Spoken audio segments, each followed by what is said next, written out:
Hello and welcome to this episode of Safety First. I'm your host, Frank Poulin, and today we're here with Assistant Fire Marshal Gary Lassiter and Investigator Pam King of the Suffolk Fire Department, and we're going to be talking today about the Suffolk Fire and Rescue Fire Camp. Thank you both for joining me. Thank you. Thank you for having us. Appreciate it. Now this seems like a great event and a great camp for kids of Suffolk. Now how long have you kind of been running it? Give us a general overview of it and kind of what the purpose of the camp is. The camp's been in session for about 12 years. Oh wow. And we entertain ages 6 to 9 years old. Okay. They'll come to the fire station and spend 5 days with us. That's a half-a-day camp. Okay. The camp begins at 8:30 in the morning and runs till 12:30. Okay. The very first day of the camp starts with the day in life of a firefighter. Mm-hmm. We'll let Gary talk to you about the actual dynamics of the camp and how it begins with riding the fire trucks. But the lessons are geared at life safety. Okay.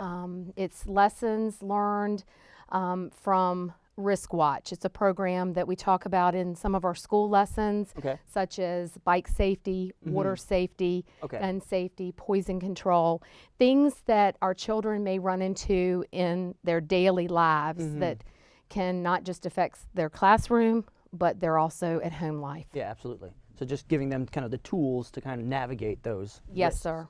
All right. Absolutely. And of course, the first day of class, they're invited to get on the fire engine. They drive the fire, or they don't drive the fire engine. We might get in trouble with the DMV with that. They're on the engine and they're driven around the city. I imagine they love that. That's It's a very really cool, exciting yeah. time for them. They come back and are really amped up when they get back sure, from yeah.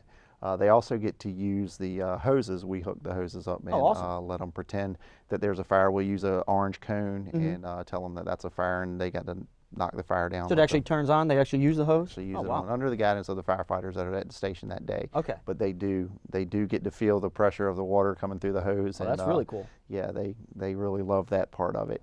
And then the second day, we really go over fire safety, the things that they can do in their home, the things we can do to prevent fire. That's the best way to fight fire is to prevent one from ever happening. Absolutely. So we go over with them how to look for things in their home that could cause fire, and the parents are always thankful that we do that because they get fun work to do at home, and one of the things they do is they do an inspection of their home. Oh, very cool. So they point out things to the parents that need to be changed.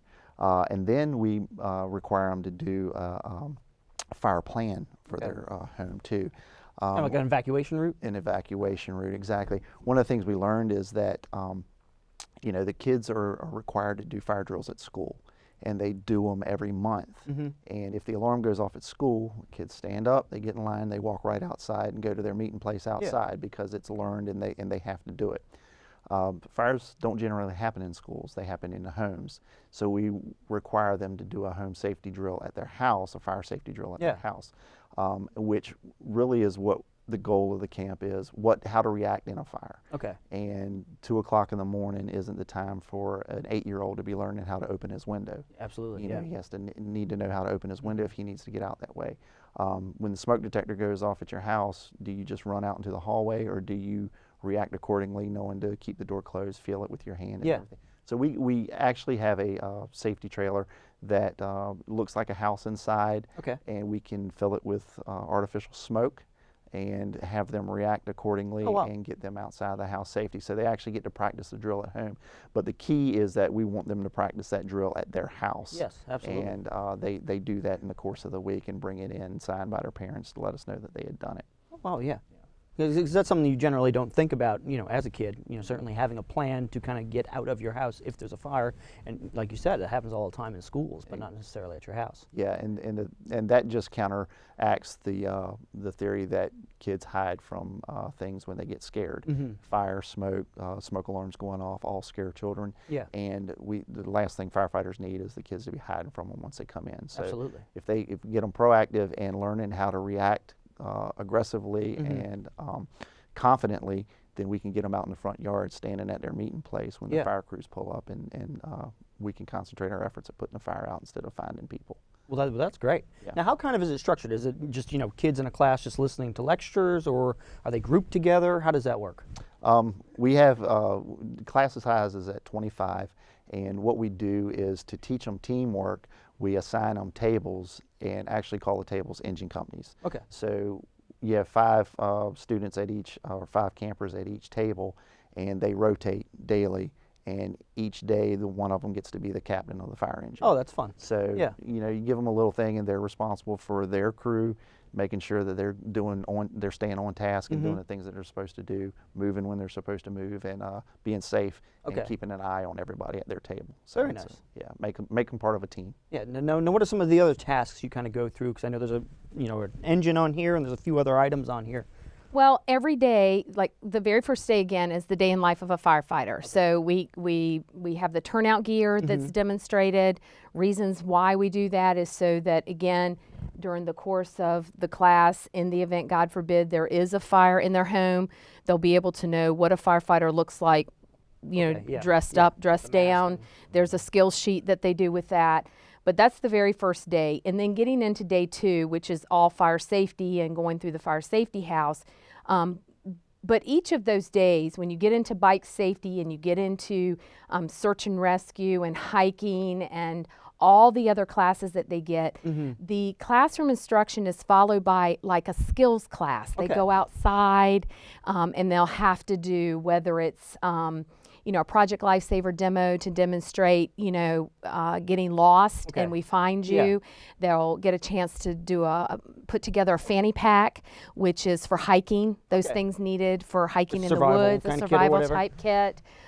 As you can see here, we have a bike helmet that's given to each of the students because during bike safety, which is taught by our police department, they come in and teach that part of the lesson. So each class is taught in the classroom, and then it's enhanced by either a skill outside yeah. or an item, something given to them that takes or extends the safety lesson further. That's great. Yeah. So they're not just listening to people talk; they're actually putting into practice. Yes, what they're, sir. What they're That's learning. correct. So great. we take it a step further.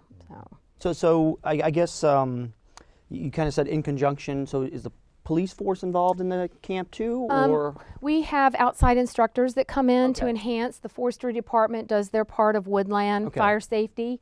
You have the police department that comes in and does the canine demonstration and bike Oh, okay. safety. Yeah. You have our search and rescue teams that come in Okay. from various groups throughout the state Yeah. of Virginia. The sheriff's department does IdentiKid, which is a valuable, an unfortunate part of the program that we've added for IdentiKid, Okay. but something that we've added to the program with the recent, kidnappings and things Got that have it. Yeah, increased. yeah.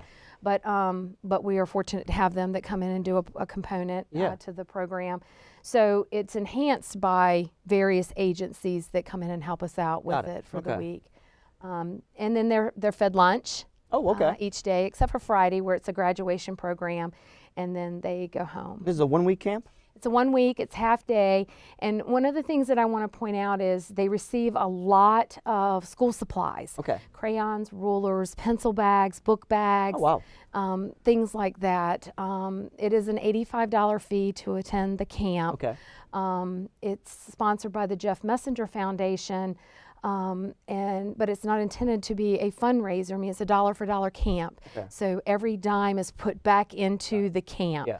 so that the children take home things that they can use either in a safety measure or for their schools. Yeah, absolutely. So, Well, in that short time frame, it seems like you guys are packing a ton into there that these kids absolutely. can come away with valuable life skills to make sure that they can, protect themselves in event of several different emergencies. That is one of the things that the parents say to us. How do you do this? At the end, when the bags are stuffed and they're going home on Friday, parents will say, I don't know how you did this. We sign up our kids for other camps and it's not even close. Yeah.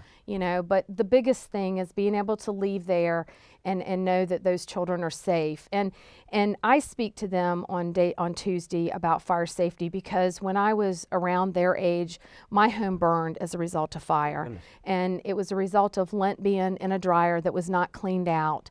Mom being a registered nurse and dad being a police officer, fire safety was not on our list of things to do. There was not a working smoke detector. There was not an escape plan. Oh, wow. The timer on the stove and somebody bigger than you and I is what woke our family up.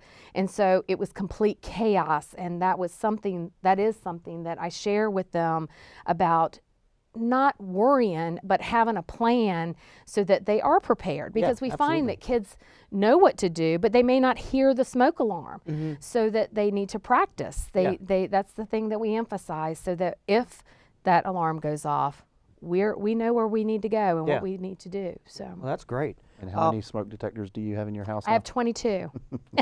I do. My dad built my home, and there's 22 smoke detectors. Okay. So we are well You're covered. definitely, prepared.